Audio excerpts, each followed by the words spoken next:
and welcome here to TalkFCB and welcome to the Champions League. It is time for Barça versus PSG, the second leg, the decisive leg, with everything in our hands right now. Can we find a way to get the job done? Can we reach a Champions League semi-final? We're going to be talking all about the game to come today, talking about Xavi's lineup, talking about the big decisions that are to come in midfield, along with Luis Enrique's lineup too, Ousmane Dembele, and the reception that he will get tomorrow night, along with my prediction for the big game itself.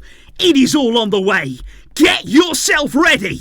And let's do this, because ahead of such a mighty game, there have been plenty of very generous donations coming in on the super thanks. There's yet more support, absolutely incredible, from New Jersey. So many people here getting involved, and how about this one? Impossible is nothing. Can Xavi's ultimate sacrifice to quit motivate the team to do the impossible? Am I dreaming? We are all dreaming here right now, and we don't want it to end. And I've got to say right here, guys, it's been a tricky season at times, and particularly here when you're looking at the entire season being away from the camp now, especially on a night like this. I'd love to be there. I would absolutely love to be at our fortress there on a big European night, but I do think we can be excited here by what we saw both before and during the second leg against Napoli, where for the very first time, the Olympic Stadium in Montjuic, it came alive. The atmosphere as the players arrive, it's going to be electric. The fans will gather in their numbers, there will be energy, there will be noise, there will be fire, and the players, they're going to get a hero's welcome. And once inside of the stadium then, once the game is underway, we're going to feel the noise. We are going to feel the sheer size of this occasion right here. We're going to have 50,000 fans behind us, and we're also not going to be the only ones who are going to feel this, because PSG, remember, did not deal well with the atmosphere they faced against Barça back in 2017. They crumbled there. They could not handle it. And we've got to ensure that on Tuesday they don't feel comfortable, not for a single second out there. Do not let them breathe. Pressure them and be ready for whatever is to come. And I do have to say here, guys, that when you're looking at big moments to come this Tuesday here in this second leg, I think the first 10 minutes of this match, it is absolutely vital here to set the whole tone of it. You've got to keep that momentum going. We did so well in the first leg. We've got real optimism now. The fans, like I say, they're going to be right there behind the team. You've got to ride that wave. You've got to keep that going as long as possible. Do not give PSG an early route back into this tie, because remember, the longer that you keep them at bay, the longer that you're able to frustrate Paris Saint-Germain, the more desperate they're going to be as that game goes on to get that goal they need, which means they're going to push forward more, which means they're going to have to take more risks. They are going to commit more and more players forward, which leaves Barça with more space to hurt them. And I think the second most important spell, it's at the start of the second half there. You've got a key 10 minutes at the start of the first, and you've got a very key 10 minutes at the start of the second, because that's where in Paris it nearly unravelled for us, don't forget. After all the good work we did in the first half of the first leg, it nearly counted for nothing. We cannot lose focus here in the second leg. We cannot take anything at all for granted. Until that final whistle blows, we're not over the line. This is not done, and we have to give absolutely everything in every second, every minute, until that final whistle blows. However, guys, if there was one thing that I have to say after that first leg here, for me, we deserve to be in a much stronger position, in my opinion, because I've spoken before about missing the away goals rule in the Champions League, and honestly, I really do miss it now, because I think Barca's performance and the result in Paris, it only adds to that feeling. And it's not only about us either, because I look at all of the first leg games pretty much from the opening round here in the quarter-final. Bayern scored 2 away at Arsenal. Man City scored 3 against Madrid at the Bernabeu. And it just feels as though that if you're able to go away in the Champions League in a tough game that it is here and score 3 times away from home, you should have have more in return than we have got right now. With the away goals rule, we'd be heading into this game knowing that PSG, they're probably going to have to score 2. They're going to have to win by 2 clear goals because of what we did in Paris. But now, you almost start from scratch here, because in this second leg, if PSG were to win 1-0 in 90 minutes, we'd go to extra time, which doesn't really feel right. Scoring 1 away is simply not the same as scoring 3, but that is why we've got to start this game right here like we have nothing to protect. We've got to just start the game, wipe the slate clean, because I don't want to see Barca being cautious. I don't want to see Barca here sitting back. We've seen Barca teams do that in the past here, whereby they've had a lead, they thought, okay, we could just defend that now. We can just make sure that we don't let this slip.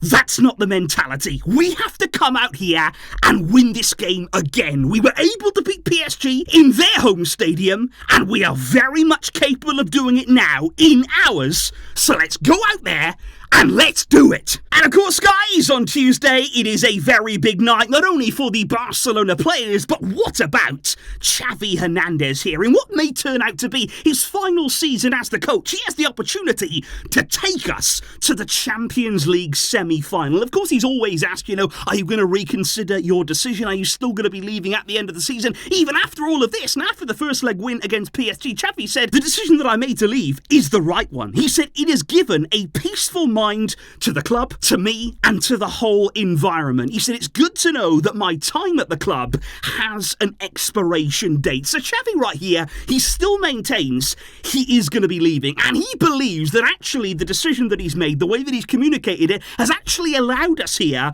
to go on and do what we're doing now. He said there, if I had not made the decision to leave at the end of the season, we would not be here. We would not be competing. It is only because of this release now, this feeling in the club that has really changed, that we are now in this position. And honestly, guys, the results, they speak for themselves right now. The team has been completely transformed since Xavi did announce his decision to leave back in January. We have been 13 matches unbeaten, and it's not just for me about those results either. There has been a clear change, quite a drastic change in performance, starting with real improvement in the defensive side of our game. We have been much, much more solid at the back, and honestly, we've seen a resurgence in our attacking play. We are seeing more exciting football, more brave football at times as well, and we are scoring goals again. And it really is all starting to come together perfectly. At any point of the season, this is when you want to be hitting your peak. This is when you want to be really raising your level, when the biggest of matches are here. And I thought it was so interesting today to see Joan Laporta. He crossed the entire length of the training field just to go up to Xavi and his staff there, put his arms around them. They're all there in a bit of a group huddle, and quite clearly, this means a lot to everybody inside of the club. These are all people that love Barca, because Xavi even said right here today in the press conference that Laporta told me today that he wanted to stay and play a rondo with the players. He is a culé, just like everybody else, and he is very excited for tomorrow. Of course, the same goes for Xavi too. Everybody wants this. We've all been sitting, we've all been waiting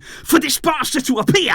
Now they have, and now we must take full advantage of this feeling. However, guys, there is plenty of time still to add some fuel to this fire, even more so, because I thought it was really interesting to read here in the French media, who put out a poll to PSG fans after the first defeat, and 63% of PSG fans believe that Barca's first leg win was actually only because of PSG's mistakes, rather than a good performance from Barca. So 63% there are PSG fans believing it was only our wrongdoings that led to Barca's win. It was nothing to do with what they were doing, and PSG fans here seem really confident that they're going to turn this around. Luis Enrique has been very confident as well in the media. The PSG players believe this is not over, and they clearly still do believe. It is our job now to rob them of that belief. It is our job now to slowly snatch it from within them. But of course we have to talk about Ousmane Dembele, because he is the big danger man, and he was the big danger man for PSG in the first leg. He scored the equaliser there at 1-1 in the second half, and of course he proceeded then, by the way, to wildly, and I mean wildly, celebrate that goal. And of course this was in front of a coach, don't forget, in Xavi,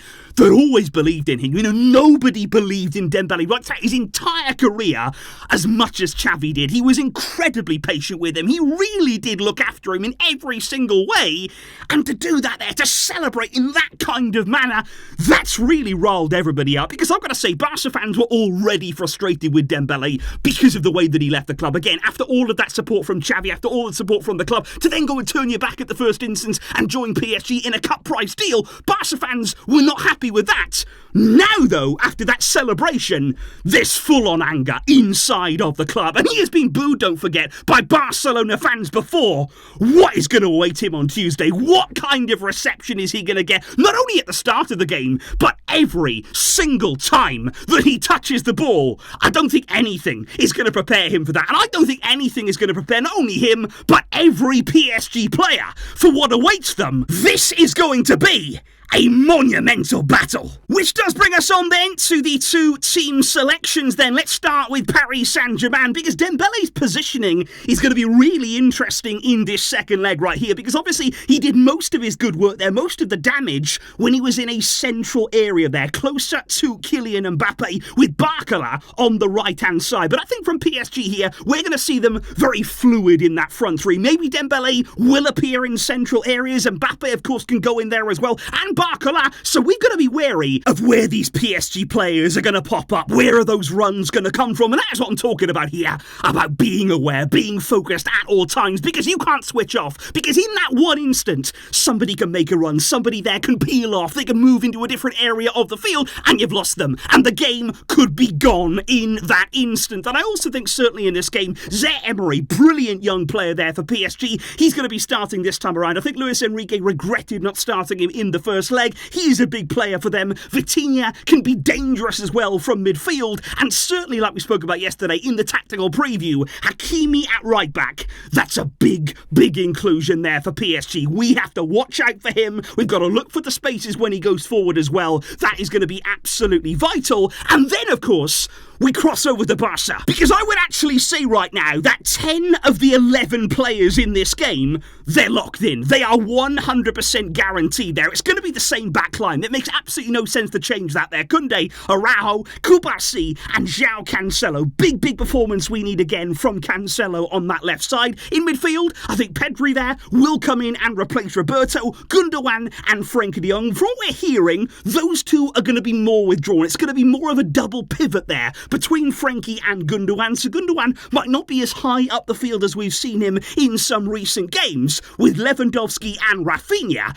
guaranteed to start. But who takes that final place in the lineup? Because do you go with Lamine Yamal? Because that would mean basically here that Xavi and Barca will be lining up in near the exact same way as they did in the first leg. Now, what does that mean? Because obviously Pedri there would come in and replace the suspended Roberto, but it would be the same approach. But by the way, that was very successful in Paris. Will it be a similar kind of game, or will we need a different approach right here? Because then, of course, there's the option of João Felix shifting Raphinha over to the right-hand side. João Felix then on the left. And by the way, he is a man in form. He scored an absolutely incredible goal against Cadiz at the weekend. He does like the big occasion. He can be a match winner on his own. But like I said yesterday, we'd be asking a lot from him on that left side there. You would have to ask João Felix to really put a shift in, to work so hard. And is Xavi willing to trust in him, willing to bet on that in this big second leg? Because then there's the option as well of Fermin Lopez, because Lewandowski and Raphinha there could play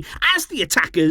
And could you add Fermin to that midfield area there? Does that look to you like a negative change from Xavi? You know, taking out a natural attacker, bringing in another midfielder? Or does it look to you like you're adding more control in a game here that we can't allow to get away from us? We can't allow PSG to pressure us and really hurt us defensively. Does Fermin there add a bit of solidity? He's got attacking quality as well, but I think certainly Fermin is really in Xavi's mind ahead of this one. That is what we're hearing right now in the media. But I don't just think it's about here who starts this game, who's in the lineup, who can make the difference there. It's about the entire squad, because just like in Paris, the subs there can make such a key difference in the game. So even if you're not in the starting lineup, even if you are going to come on later, there's opportunities and there's going to be space. There's going to be windows here that you can really get in and hurt PSG. So there is a real feeling here that every single player in this Barcelona squad has a part to play. But what about the predictions. That is what it all comes down to here. What are we feeling in our core? What's our heart saying? What's our head saying ahead of the game? Well, Barca fans, at least on the channel, they are confident, and I absolutely love that here. We are going into a quarter-final feeling belief, feeling good about our team. That's the way that it should be. We've got to believe. We've got to dream. That's the whole point of being a fan of this great club, and that is why I'm also going to back you there. I'm also going to be with you and say, we can do this. We can win this game. We can progress to the semi-finals. I'm going to go here with the same scoreline as the first leg, 3-2 in favour of Barca. I think there's going to be goals. I think this is going to be an end-to-end kind of game, and I think Barca could take actually a 3-1 lead. I think PSG are going to open up, and we're certainly going to be able to exploit that at many stages of this game, but PSG might get back in it. They might reduce the scoreline to 3-2, and we might be in for another nervy grandstand finish. But we can do this. We can get this job done. And there's one more thing I've got to do before the game, with all the build-up done, with everything complete. Here's the picture of Nasser Al-Khelaifi again, one more time, for good luck. Have a look at that face, and I want to see him looking like that again on Tuesday night. Please do let me know, guys, all of your thoughts, all of your feelings, all of your predictions down below. This is a big one. This is the one that we've been waiting for. Let's go out there and keep the dream alive. Thank you for watching here on the channel, for being part of the community. I'll see you after the game. I will see you after everything has gone down. But until next time, as always, Visca El Barça.